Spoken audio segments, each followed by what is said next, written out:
தேர்தல் பணிகளை மிக சிறப்பாக கையாண்ட உங்கள் எல்லாருக்கும் என்னுடைய பாராட்டுக்களையும் வாழ்த்துக்களையும் தெரிவிச்சுக்க விரும்புகிறேன்.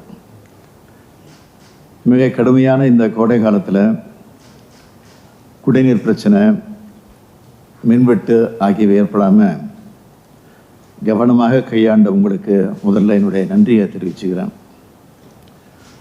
2021ஆம் ஆண்டு ஆட்சி பொறுப்பேற்ற பிறகு நாம் செயல்படுத்தியுள்ள திட்டங்கள் எல்லாம் மக்களுக்கு சென்று சேர்ந்துகிட்டு இருக்கு. இது மக்களுடன் உரையாடிய என்னோட நேரடி அனுபவங்களிலிருந்து நான் சொல்கிறேன்.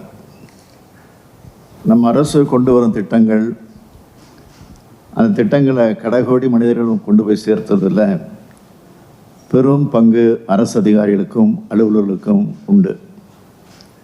இதை கண்காணித்த உங்கள் எல்லாருக்கும் என்னுடைய நன்றி. அடுத்து வரப்போகும் நாட்களில் இன்னும் பல திட்டங்களை அறிமுகம் செய்ய இருக்கிறோம். புதுமைப்பெண் திட்டம் போல மாணவர்களுக்கு 1000 ரூபாய் வழங்கும் தமிழ் புதல்வன் திட்டம் தொடங்கப்பட இருக்கு. இது மாதிரியான திட்டங்கள் தான் தமிழ்நாட்டின் இளைய சக்தி வளர்ச்சிக்கு அடித்தளம் அமைக்கும். இதில் மாவட்ட ஆட்சியர்கள் தங்களோட கவனத்தை செலுத்தணும்னு கேட்டுக்கிறேன்.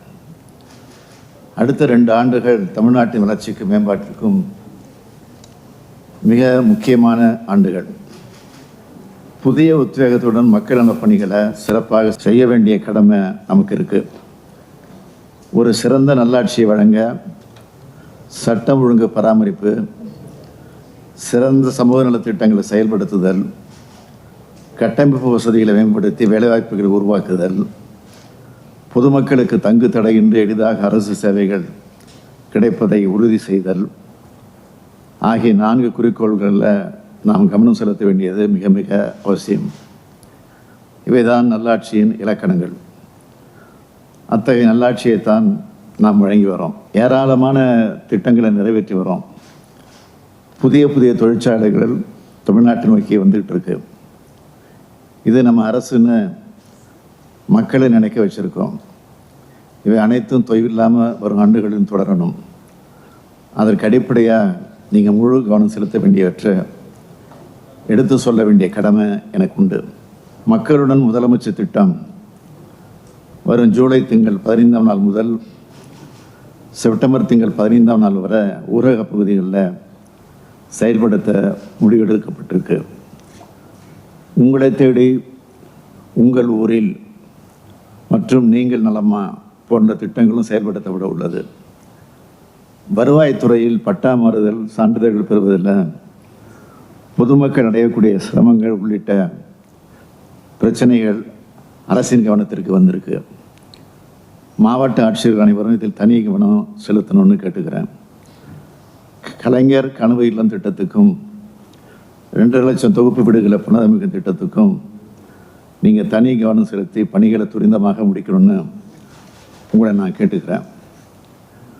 அனைத்து பள்ளி குழந்தைகளும் கல்லூரியில் சேர்ந்து படிக்கும் வகையில் கல்லூரி கனவு, உயர்வுக்கு படி போன்ற திட்டங்களை நீங்கள் ஆர்வத்துடன் முனைப்புடன் செயல்படுத்தணும். அதேபோல் விரைவில் தொடங்க இருக்கும் தமிழ் புதல்வன் திட்டமும் மிக முக்கியமான திட்டம். இது பற்றி முதலே நான் சொல்லியிருக்கிறேன். முதலமைச்சரின் காலை உணவு திட்டம் ஊரக பகுதியில் உள்ள அரசு உதவி பெறும் பள்ளிகளுக்கு விரிவுபடுத்தப்பட உள்ளது. இந்த திட்டத்தையும் நீங்கள் கவனமாக கண்காணிக்கணும். 2024-25ஆம் ஆண்டில் உங்கள் மாவட்டங்களில் நடைபெற்று கொண்டிருக்கிற பணிகளை விரைவில் காலம் தாழ்த்தாமல் முடிக்கணும்னு உங்களை கேட்டுக்கிறேன்.